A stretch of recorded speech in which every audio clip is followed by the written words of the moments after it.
when you're talking to your friends and you're telling them, I got a few tanks, and they're like, wow, you have a lot of tanks? And you're like, but I don't have as much as that person. Well, I'm that person. That's my normal thing. I have lots of small tanks for lots of rare, peaceful fish that I do my best to breed. I'm Mitchel Broome. I am the weirdly titled Grand Master Breeder. I have bred a lot of fish. Nowadays, I mostly focus on odd, rare, usually smaller, peaceful fish. Every so often, I'll get something that's got like a little bit of an attitude, but like I'm more into peaceful fish. I don't like it when fish decide to kill each other.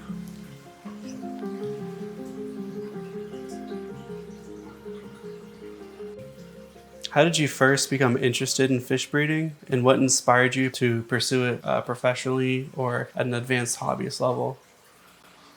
So ages ago, it was probably 15 plus years ago, I got an aquarium as a stress relief sort of thing. Like, get some angelfish. That looks awesome. Like I can, like, stress relief, just watch an aquarium, calm down after work kind of thing. And the angels paired off and decided to spawn for me. It's like, well, let me try it. I'll see. And finally worked that out. And then it drastically just spiraled out from there. So started getting interested in what it takes to actually breed fish versus just keep fish. And that's what became really interesting to me in the hobby. It's like figuring out enough about how to get a fish to breed, to not just be happy, but to breed, and then actually have the raise up the babies. So what would be your first successful intentional breeding project? Angelfish. Okay. Way back in the day, after I worked out a few kinks with the first ones that I had, it became angelfish. And for a few years, I actually did a lot of angelfish breeding. At that time, I actually had a really nice pair of red koi angels that was before that became a thing. Like I did line breeding to produce a really nice breed of really bright red koi angels back before they were something that you could now get pretty much anywhere. Okay, so this one might be a little long, but can you share your journey on becoming a grandmaster breeder, and what were some challenges or key turning points? So after I started to get into breeding fish, then it became one of those things of, I got a ton of fish, I got to unload somewhere. And that's when I actually discovered the Atlanta Area Club. So at that time, that was when I was first introduced to them doing auctions.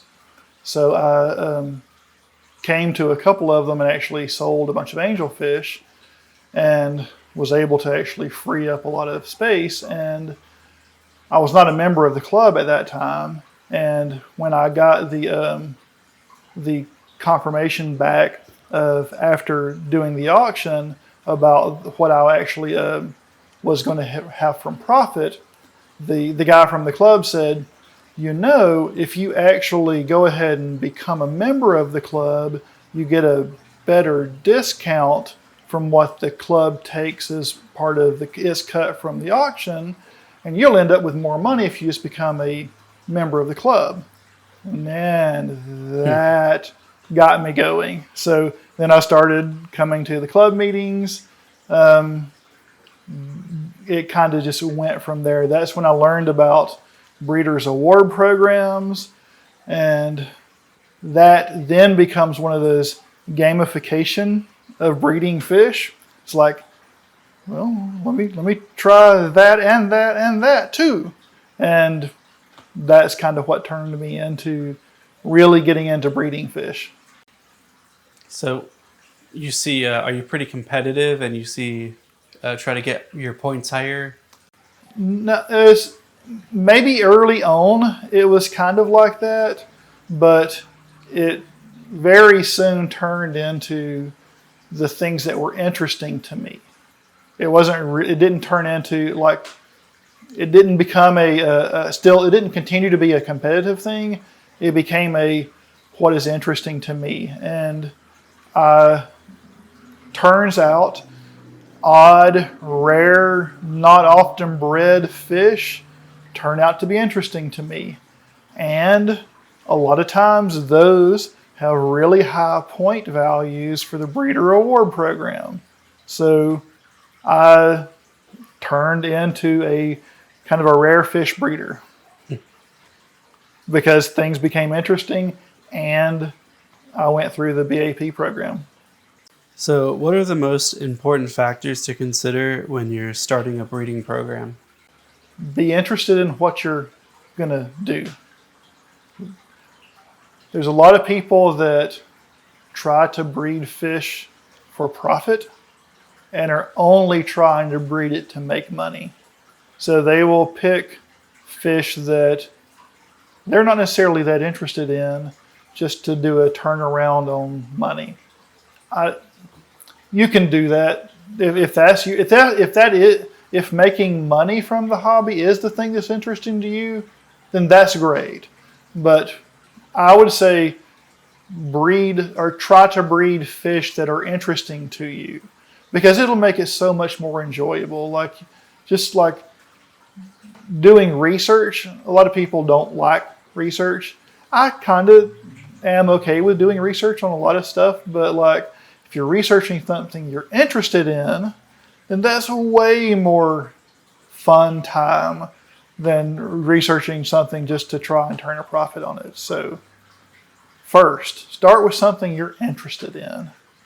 And then I would say if you're starting out, don't try something that's going to be really complicated, that's going to be like 3 years before the fish can actually be able to breed. Get you some early wins. Like find something that you're interested in, but it's not really hard to breed. Like there's a great amount of amazing like live bearers that are just a great starting point to get you into the hobby, get you some good wins, and then take off from there. Can you walk us through your process for how you're selecting breeding pairs, and how would you decide on like what traits to focus on? So me as a general rule, because of the things I'm interested in, I am not doing selective breeding. I'm breeding to maintain as similar, reasonably similar to a natural fish as possible. So I am looking for things that are basically for me is things that are not deformities. So I know now it's a thing for people to breed like balloon whatever fish, short-bodied fish. Not my thing at all. Me So either. I'm shooting for a very natural looking fish, which means I don't generally do a lot of like very specific looking for particular pairs with particular traits. As long as the fish is good and healthy and doesn't have any deformities and is not got any weird traits to it, then it's a good candidate for me. So, how do you manage genetic diversity or prevent inbreeding in a breeding population? Or is that something you even care about? I do care about it, and there are cases where, like, I have had I'm almost out of them now because, like, years ago, this is probably 12 years ago, 10, 12 years ago, I got a group of multis, the little shell dwellers. After they started actually spawning for me, I intentionally broke the colony up into 2 colonies. So honestly, for like 9 years, I ran 2 completely independent colonies. I didn't cross them at all for myself. Whenever I actually gave them to anybody, then I would ensure that I would actually pick from both of the different colonies to give them to someone. And then because they are still a as close to natural fish as I can get, then I would also periodically get new genes or new stock in from other places to add to each of the groups. So that's kind of what I do most of the time is if it's available. Some of the stuff I have is so rare you don't see it ever. Like one time in the country in the past 10 years sort of thing, and I have some of those. So really uncommon kind of thing. So those I can't easily get more stock from anyone else. So those, when I do get enough of a colony to give me the ability to split it, then I will split it for redundancy. And then I'll intentionally not cross them back with each other unless I am wanting to make like a third colony of them. But there are a lot of fish that like it takes a lot of generations for that to even be considered a real problem. Like Greg Sage has a great presentation on line breeding where he actually goes into a lot about how many generations it actually takes to effectively become a problem. What are some more kind of advanced breeding techniques that you've seen or maybe even developed yourself that you've been doing? You know, maybe different breeding triggers and things that you're trying to get eggs with. So I do a lot of cories nowadays, a lot of rare cories. And a lot of people will, like, you'll see everywhere on the internet, on YouTube, how to breed cories. It's super easy to breed cories. This is what you do. That's the case for some cories. That is not the case for all cories. There's a lot of cories that have never been bred in captivity. No one has any idea how to trigger them. There are a lot of cories that require you to actually simulate a dry season. So like South America, the dry season hits, it lasts for 4 or 5 months. Conditions become effectively awful for the fish.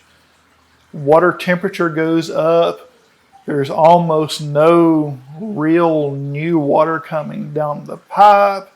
Water gets nasty. TDS increases. It's awful. Some fish, you have to simulate that. So you do things like for 4 or 5 months, you basically don't do a water change. You let the water evaporate out of the tank. If it's like not warm enough, you may put a heater in there. You very minimally feed them. Let it get to be a nasty water, but not far enough along that the fish actually die from it. And then when you're finally done that long enough, in some cases like 4 or 5 months, you try and time with when a storm is coming in and you start doing bigger water changes to actually simulate rain coming in. Because the fish are in your house, they're in an aquarium. They don't know that it's raining because they can't tell that it's actually raining, but they can tell from the pressure drop. The barometric pressure decreases, or whichever one it is, the barometric pressure change, they can tell that it's actually storming outside. So they think that when you start to do big cool water changes, that's rain coming on. And they're thinking, oh, we're actually coming out of the nasty time. Food is increasing. Water is becoming cleaner. Time to breed. So sometimes you have to do things like that. And it really is awful because oftentimes that is with really rare, expensive fish. And it's so hard to convince yourself to put rare, expensive fish into very nasty conditions for 4 months of a cycle when they could die from it. But sometimes you have to do that. What are some of the biggest challenges you face when breeding certain species, and how would you overcome them? And maybe another way of saying that is like, are there any species that are more challenging to work with? Like I was saying, some of the species that require dry seasons, those are very challenging. Like I was talking to you earlier about, I have a Cory downstairs that, oddly enough, it actually has fairly consistently a problem with my procedure that I do for most Corys, that a lot of times it's hard for the baby to break out of the shell. So I've went through it, trying it enough that now I'm taking more drastic measures where I'm doing things like introducing like a 50-50 mix of RO water to the hatching container to see if I can actually soften up the shell enough to make it easier for the fish to break out of. Because I'm not sure exactly the right conditions required to get this particular fish to have its babies properly break out of the shell consistently for me. Some will, a lot of them don't. So you start having to break from my normal procedure and do other things like, for these guys, let me try a 50-50 mix of RO and normal water. If that doesn't work, maybe I'll try and actually hatch them in straight RO. We'll see. I see a lot of custom strains of fish, especially when it comes to guppies, where you see like designer strains. Has working with a specific strain ever been something that interested you? Ages ago, when I was doing angelfish, I did actually, I was working on developing my own strain of angelfish. So, well, not necessarily my own strain, but I was trying to express some of the genes that are now a standard, what they'll call like a red devil angel, or some of them will actually have like a black spots on them. So I managed to actually get a really high coverage red angel with black spots that I was working through. But angels are cool and all, but a few spawns of them, and you just don't have the space for them. One good spawn of angelfish, like you'll have 500 babies. And when you get your process going and you're consistent, you'll have like 400 of them will survive. And then where do you put 400 angelfish? It's just a huge consuming of tank space. So I eventually got out of angelfish, but I have done some things like that. Angelfish was probably my biggest one. Okay. Yeah, because you were saying how you lean more towards more natural stuff. Yeah. And it's not that that's like the way it's always going to be. That's just my current preference. Okay. What practices do you use to ensure the health and well-being of both the breeding adults and the offspring? One of the biggest ones is an auto water change system. Like if I was doing things manually, I don't think I could keep up with maintenance well enough to do more than maybe like 15 or 20 tanks. Because it's a thing, like it's just like time. So the auto water change system that I'm going on with now, like every day I change at least about 10% of the water in every tank I have. Except for ones I intentionally cut that change off for some reason, like a dry season or something like that. So then I'm able to actually spend that time I would have doing water changes manually of actually paying attention to the fish themselves without the stress of, am I about to overflow a tank, filling it back up from a water change? So that's one of the biggest things that's let me more focus on what's going on with the fish, is relieving the work of doing, I wouldn't necessarily call it menial, but maybe repetitive task of water changes. that helps me keep water quality up way more consistently. And that happens for everything, adults, young, everything. So this is part of like what you just said, but there's more to it. How do you manage water quality, feeding, and disease control in a large breeding operation? And I know that I've seen in some of your videos how you use alder cones and other botanicals to affect pH to minimize egg fungus instead of using chemicals. You usually use like a more natural approach. I do, but that's not because it's a more natural approach. It's because it turns out to be less work for me. So you have a few different ways to help try and manage fungus that happens on eggs when they have yet to hatch. One of the most common ones is methylene blue. Tons of people know about methylene blue. It is a very effective thing. You put the methylene blue in, it will stain the bad eggs to a very obvious color. You can pick them out. But one of the problems that you have with methylene blue is if you leave it too strong of a concentrate, if you haven't diluted it enough by the time the actual fry hatch, it can actually affect their development. But if you do something with like alder cones, for the things that make sense, I wouldn't necessarily say it makes sense for everything, but something like alder cones or Indian almond leaves or something like that, that are putting tannins into the water that are helping to act as an antibacteria, antifungus, I forgot which one it is. That you can actually leave that in at a stronger concentrate even when the fish hatch. So it becomes less maintenance for me to do alder cones because I don't have to be super strict with getting methylene blue diluted enough by the time the fish hatch for them to not have a problem. With alder cones, I can let the water still be tannic. Even when they hatch, they'll be fine. So that's one of the reasons I do that sort of thing. And also all of my aquariums. So years ago, when I was in a smaller set, everything started in one room in my basement and then gradually expanded to other rooms.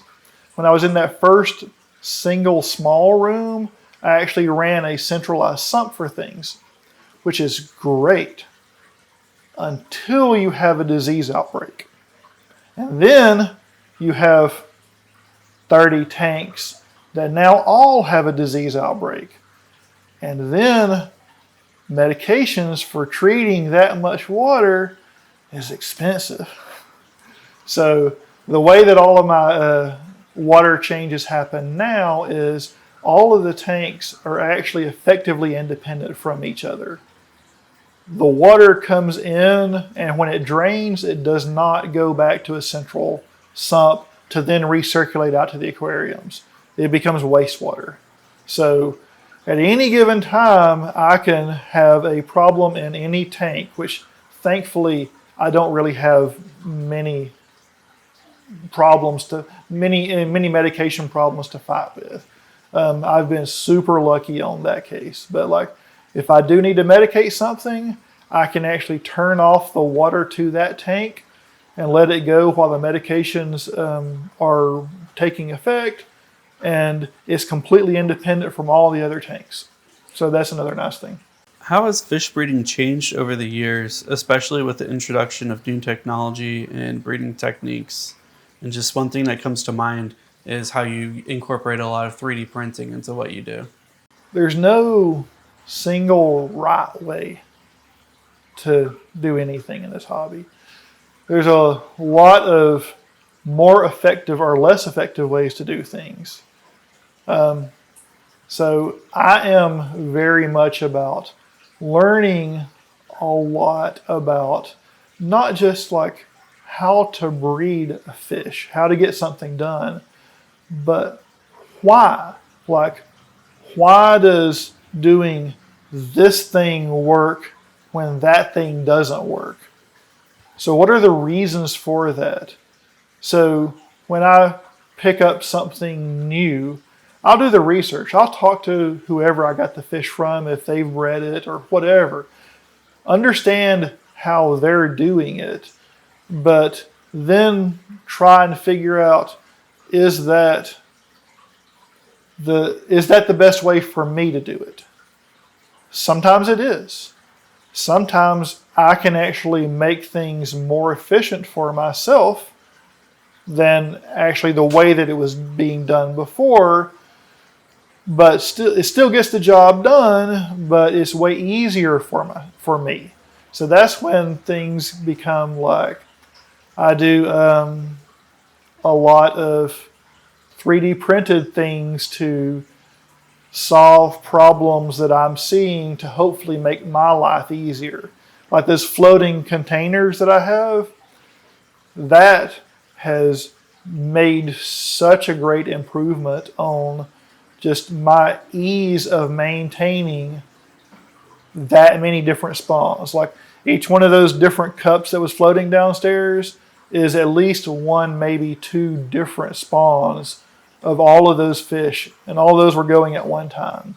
Though that comes about where things like you're having little baby fish, little tiny cories.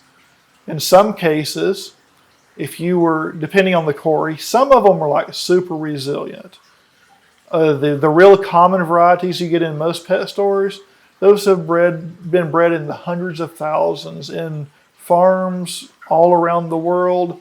They are rock solid. They are not generally going to run into weird problems that you get with super rare fish.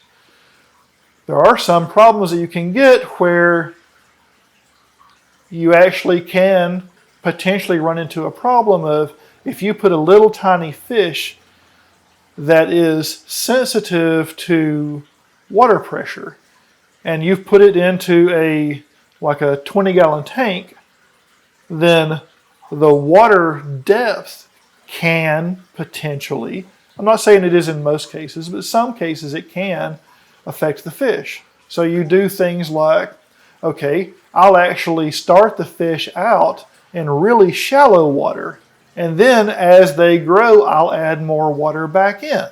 So I'll gradually increase the depth of the water as they get larger.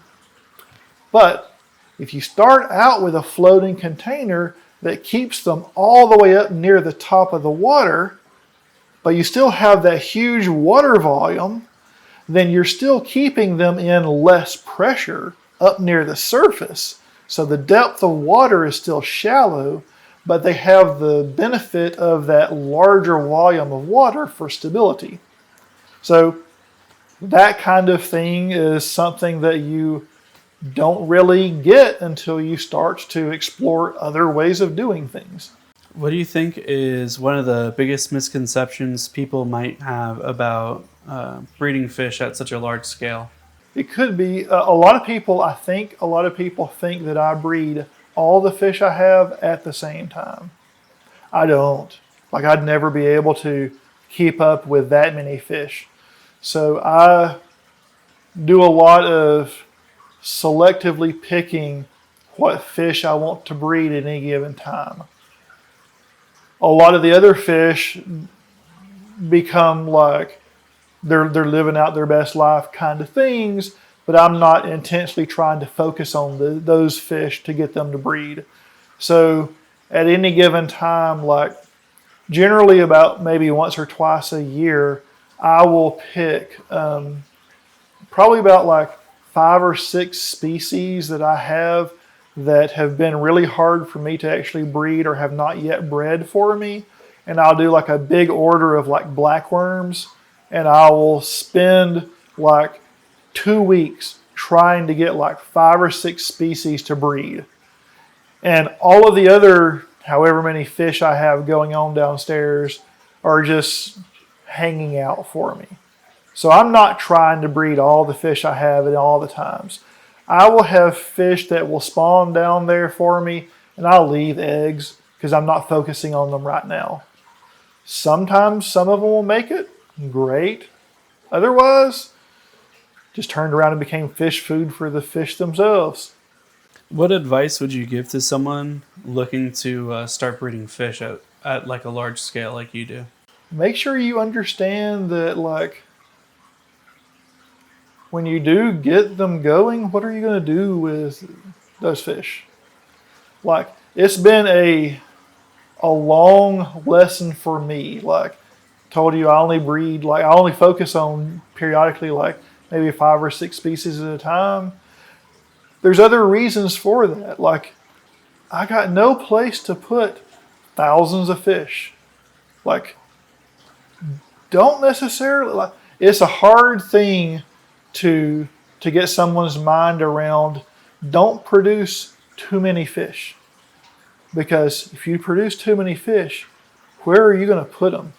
Are you going to end up with all of your tanks are dedicated to housing a few spawns of some very prolific fish? Are you going to be able to actually get rid of them? Do people want them? Are you going to be able to get them to a pet store? A lot of pet stores, depending on what the fish is, they might not even want it because they're too common, they have too many of them, or they can't find anyone that actually wants them because they're such an unusual fish. So make sure that, like, you actually do have some place to put things when you actually do start to become successful. Because otherwise you have to start doing like I do and start narrowing your focus down so you don't accidentally produce too many that you can't keep up with.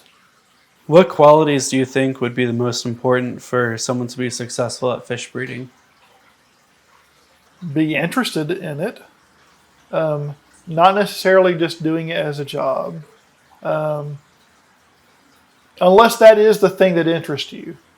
But be interested in it. But also, don't let it stress you out so much. Like, there's a lot of people that their personalities, it can, if something goes wrong, it can stress you out. It can, like, make you have horrible days. Like, think about it. Make sure that, like, you're cool, or you're not cool with it, but, like, you understand that you're gonna have problems. You're gonna lose entire tanks of fish. It sucks, but learn from your mistakes and don't let it stress you out so much that it actually, like, affects you, because it can. It would be awful if I were to lose, like, the entire tank of, like, Vulcan Corys or those fireballs that I have. That would suck. But a lot of people would like really mess with them. So don't let things stress you out. Especially, like, if something is spawned and, like, you actually made a mistake with that spawn, you're generally going to have more opportunities to solve those problems later. So just don't be the kind of person that, like, gets so stressed out at things that it actually, like, affects you. I think that's a really good trait. What do you believe is the most important lesson you've learned throughout your career? Back to the earlier one. Don't let things stress you out too bad. You're generally going to have more opportunities. So learn from your mistakes and adjust things for the next time. Easy enough. Yeah, it's a thing. Like, almost every presentation that I do for anybody, like, did you see the one I did on the? Yeah, you saw the one I did in breeding. Like, you saw, like, my first line on pretty much every side was, "Don't stress out. Don't stress out." It's a thing that people need to be reminded of. Like, you're going to have more opportunities at things. It may suck at the time, but you're going to have more opportunities. So, looking back to the years, what do you consider your greatest achievement as a Grandmaster breeder? Honestly, it's mostly introducing fish to people that they had no idea they even existed. It's not necessarily about the breeding necessarily. It's the things of, like, there's probably a lot of fish that you were going through my fish room and you've probably not seen them before. Some of them you may not have heard of before. Like, just introducing people to things that are actually out there. It's like, that's one of the things I think is really cool. Like, hey, did you know that there is a group of fish called bitterlings from a few different areas like China, Taiwan area. Their reproductive strategy is to actually lay eggs in the shells of mussels. And the mussels, as they're actually bringing water in and out to do their feeding, are the things that are keeping the eggs oxygenated until they actually hatch.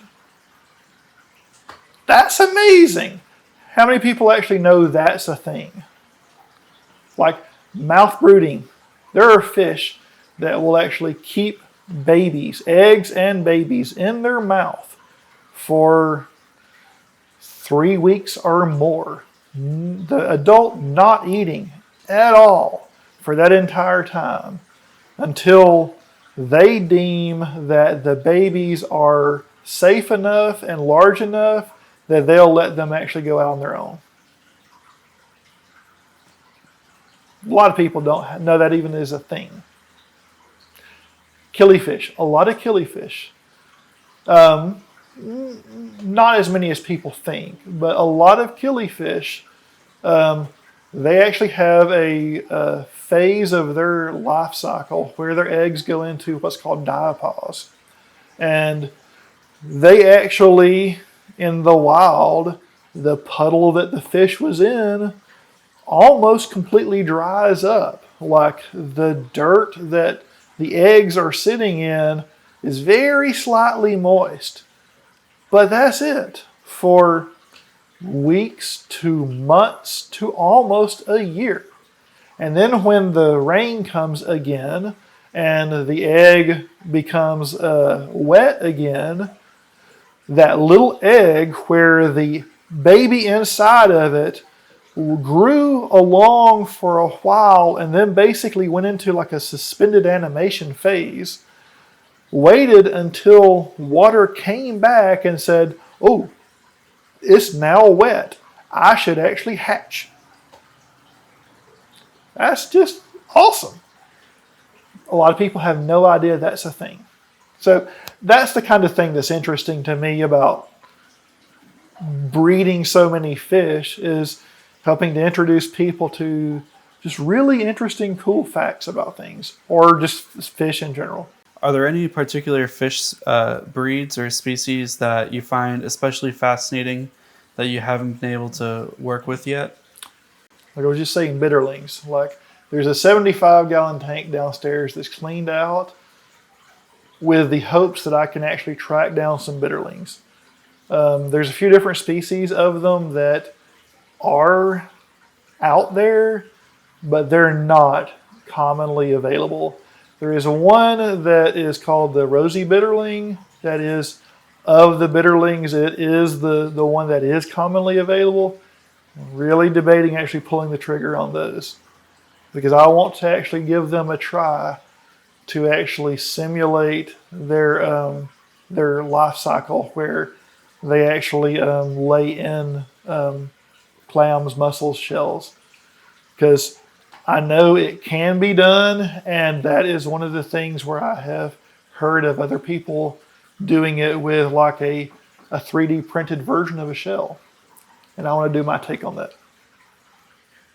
So that's the next one I'm actually actively trying to find, is a group of bitterlings.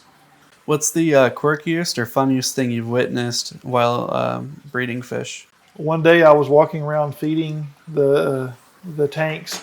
Have like a container of food that I'm working through the flake foods. I'm getting up to a tank of rainbow fish. I forgot which species it was, but it's one of the bigger rainbow fish.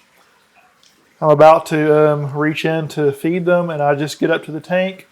One hops out into the food container, straight into my hand, into the food container. I freak out. I managed to actually not throw it on the floor, but I ended up dumping a ton of fish food into the tank, trying to get the fish in the food container back into the tank, and have to go through that whole process. But I'm like 3 or 4 feet from the tank, and a rainbow fish shot out and landed into the container of food that was in my hand. I'd imagine I would dump the whole thing, and then I'd be like, what did I just do? Yeah, it's like just about. Do you have a favorite fish myth or old superstition that you've encountered throughout your career?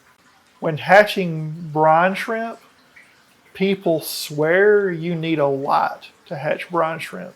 The light thing was back in the day when you used an incandescent bulb and the light produced heat. That was the point in having the light to hatch them.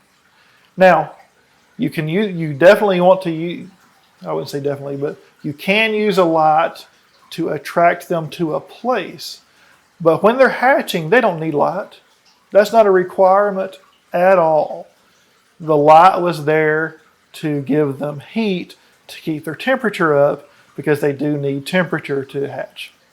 Everybody still says, you need a light to hatch brine shrimp. No, you don't. You can hatch, like people now, they make a container. You don't necessarily get a great hatch rate just because of the way the container works, but it's this weird little circular container that has like this kind of a spirally maze pattern in it that like has a black, it's black and has a black cover on it. And you actually put the eggs in the outside, and as they gradually become developed enough, once they hatch, they'll migrate to the middle. It's completely enclosed. You don't need a light to hatch brine shrimp. You want light to attract them to a place so you can easily collect them. Okay, another brine shrimp one. People that hatch brine shrimp, a lot of people don't realize the life cycle of a brine shrimp. When you have the brine shrimp first hatch, that is its most nutritious time ever. If you're going to feed it for nutrition, you want to feed it as soon as it hatches.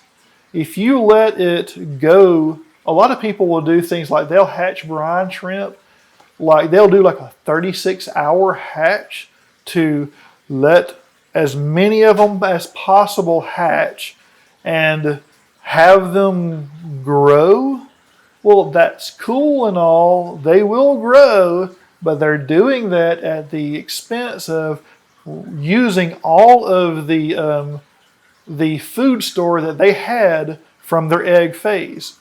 So they become less nutritious the older they get, until you actually start feeding the brine shrimp food.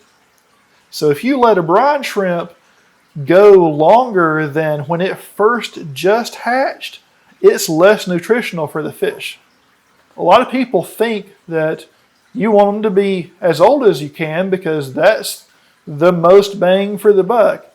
It's not. They're expending energy growing, becoming less and less nutritious as they're doing that. So as they get older, they get bigger, but they have a higher percentage of essentially empty space. Yeah. Until you get them to a phase where you wanted to like feed them. Now, if you start feeding them, then they will actually, like you can like gut load them with like spirulina or something like that. Then they become nutritious again. But like they've spent so much of their energy trying to actually get in through their instar cycles that they're less and less nutritious until you start feeding them. Is there a fish breed that you think is really underrated or underappreciated in the hobby? Killifish. So I have this saying with killifish. Killifish have a marketing problem. They're an amazing fish, but so many people think that they're hard to keep and they'll die in a few months. That's like a very small subset of killifish. A lot of the killifish, most of the killifish that people keep in the hobby, because they're actually being kept in such good conditions in your aquariums versus in the wild when their puddles entirely dry up, they're kept in such good condition, they last so much longer in the hobby than they do in nature. But so many people are just afraid of killifish because they're going to die soon. But then you start talking to them and they're like, they got a whole bunch of cardinal tetras or neon tetras, and the person is fine with, well, they're not necessarily fine with it, but they understand when all of them die and they have to go to a pet store and get new ones. Why is that different than keeping killifish? Like, they're not as hard as people think. It's just that so many people believe that they have a really short lifespan. And that's even only some of them. Like I have those big wild bettas down there, parents that are like 4+ years old. That's so, or sorry, I said bettas. Killifish. I used to actually keep Tanganyika killifish. Those will be 4 or 5 year old killifish. A lot of times those that have short lifespans are so easy to breed. Like a lot of them will breed on their own and they'll just help repopulate your colonies too. So is there any like relaxing part about breeding fish, or is there a particular moment in the breeding process that you find calming? when you are sitting there watching a tank with a school of like 60 young cories just moving their way across the bottom of a tank as like a shoal of like 60 little cories. They're like maybe 3/4 of an inch long, all working together, moving across the tank. That's just cool. You can just sit there and watch it. Things like I used to actually keep trout gadaid, big live-bearing gadaid. Looks a lot like a small trout. Like a 40-gallon breeder of those, a big group of those. I could just stand there and watch that tank. They're moving all the time. It's just like a mesmerizing sort of thing. So yeah, I'll be walking through the fish room sometimes and something will just catch my eye and I'll just turn around and stand there and watch it for 10 minutes or so. Happens all the time. Is there a dream fish that you've always wanted to breed or work with but haven't? And you said bitterlings. Bitterlings are the ones I want that are available. There is a group of fish that I can't have, unfortunately, because they're illegal. So this is also a bad PR situation too. Is it a big fish or a little fish? It's a smaller fish, but the dwarf versions of snakeheads. I was going to say, it's got to be some chana. Yeah, so those are the ones that look like the chana barca. Yeah, like and the one I would love is the Blaira, the blue one. Mm-hmm. They stay small. They don't have the problems like the big snakeheads that are everywhere that will like walk across the road on you sort of thing. See, I want those ones. Those have their place, but like if dwarf snakeheads ever actually did become something that you could legally have, then I would be on the first on a list to get something like a Blairi or something like that, the channel Blairi. But that's probably never going to happen. Yeah, those are really pretty. There is one type where it's not like a true chana, but they look like it. That they're legal here. I'm trying to remember, but they're like a dwarf snakehead. Yeah. And there's also the it's like the snakehead goby or something like that. Yeah, there's a few of them that are They're along close. that line. Yeah. And then there are like North America's version of like a bowfin or something like that. But this size becomes a little bit of a thing on that. So, not for breeding, what's your favorite fish to watch if it's just for enjoyment? So I don't have them now. I have in the past. I have bred them, and they are still my favorite fish ever. But as they become older, they have care requirements that are a little bit harder for me to maintain with my automated system. But the Tanganyikan killifish, Lampricthes tanganyikas, probably the coolest fish I can think of. It is a killifish that'll get 4 or 5 inches in length. Has a body shape that makes them look like the larger rainbow fish. Has the most amazing color, but only when it turns just right in the light and catches it on its scales. This reflective blues and greens and yellows, just like sitting there watching them. We were talking about earlier, walk by a tank downstairs and like get sucked in for like 10 minutes. When I had them, every time I would walk by the tank, I would lose at least 10 minutes just watching those guys. They're amazing. But as they get older, they become more sensitive to water parameter requirements. From Lake Tanganyika, they need a much harder, more alkaline water, and that's harder to do on my water here with my automated water changes.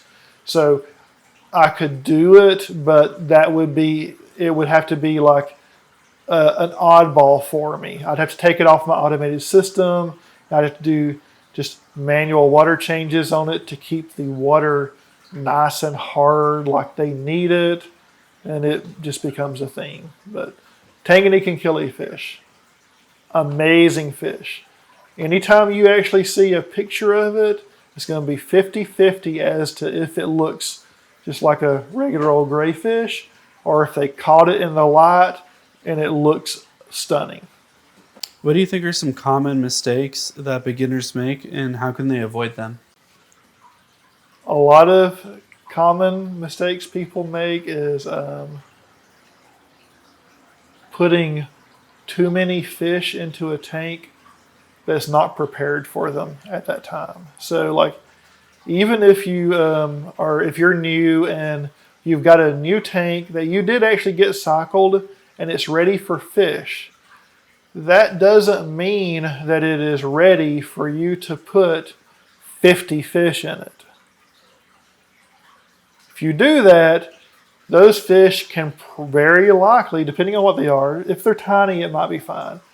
But it can very likely be that those fish will produce so much waste that they will overpower the beneficial bacteria that you did manage to build up on the filters and then cause a crash. So start with some. Work your way up. Don't get everything from the get-go. So I want to thank you for your time and for sharing your space and experience with me. And before we end this, is there anything you want to say or leave us with? Get fish that you're interested in, because that's going to keep you happy. And then don't stress out. That's I like it. going to keep saying it all the time, because this is supposed to be your hobby. It's supposed to be your stress relief. Don't let it actually make you more stressed out.